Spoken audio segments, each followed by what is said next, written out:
Hello hello hello hello hello hello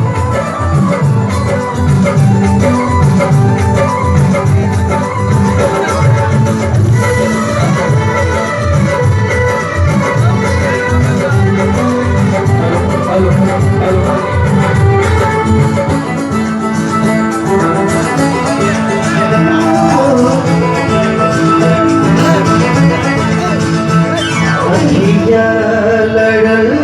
जब से दिल में करार लेके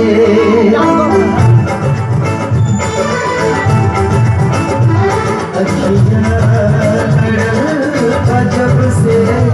दिल में करार लेके जब से दिल में करार लेके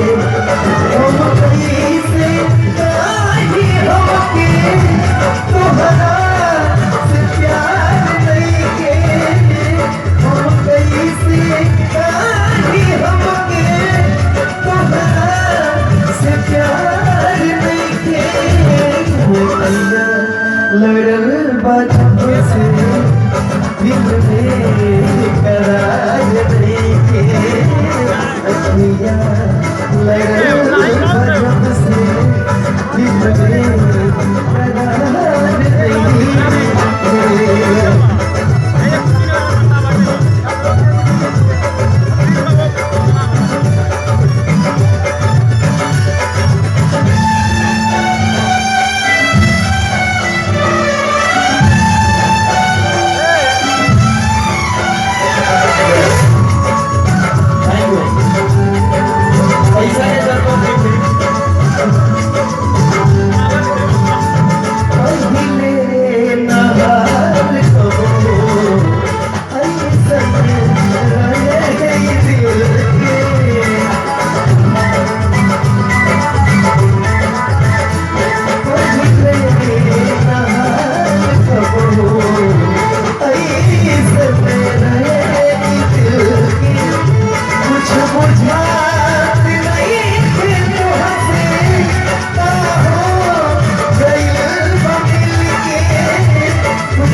बीमारी से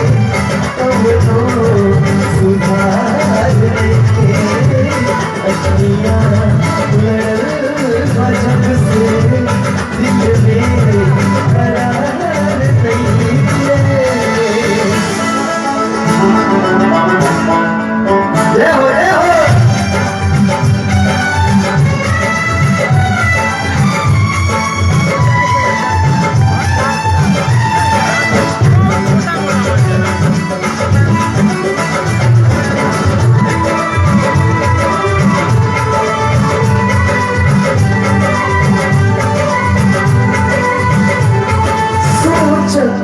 रहीला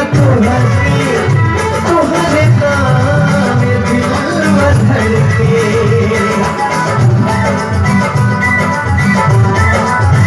सोचत रहीला तोहरे नाम दिल धड़के जिंदगी जिए के मनवा बहिया तोहर पकड़ के जिंदगी जिए के मनवा बहिया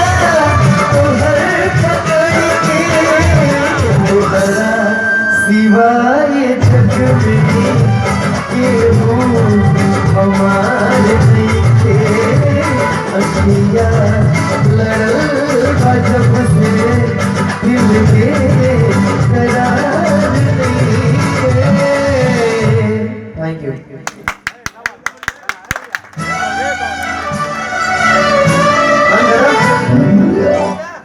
नहीं एक आपका गाना था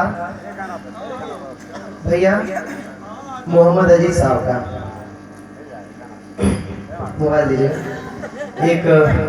नगीना फिल्म से गाया हुआ गाना मोहम्मद अजीज साहब का, लक्ष्मीकांत प्यारेलाल जी का म्यूजिक है। तो एक हिंदी गाना सुना दो। ठीक है ठीक है ठीक है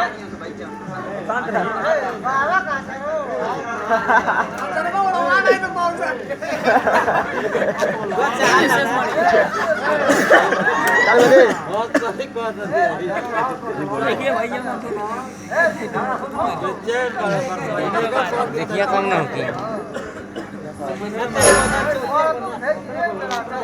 अरे हाथों दुकान समझ आ 33 मिनट हो गए। अब देखो तो तार मूलिया भोड़ा की मस्जिद रिकॉर्डिंग कर भागी तो बुझाता लो मोबाइल रिकॉर्डिंग करे रिकॉर्डिंग कर ये वो हिलिए ना पकड़ हम नहीं रिकॉर्डिंग होता रिकॉर्डिंग करो ऐसे पहले सीधे साथ को रिकॉर्डिंग हमारे साथ तुरंत व्हाट्सएप भेज दिए नहीं तो अब इसी मोबाइल में छूट जाएगा। लो भैया रिकॉर्डिंग करवा ए तो म्यूजिक चालू कर देखो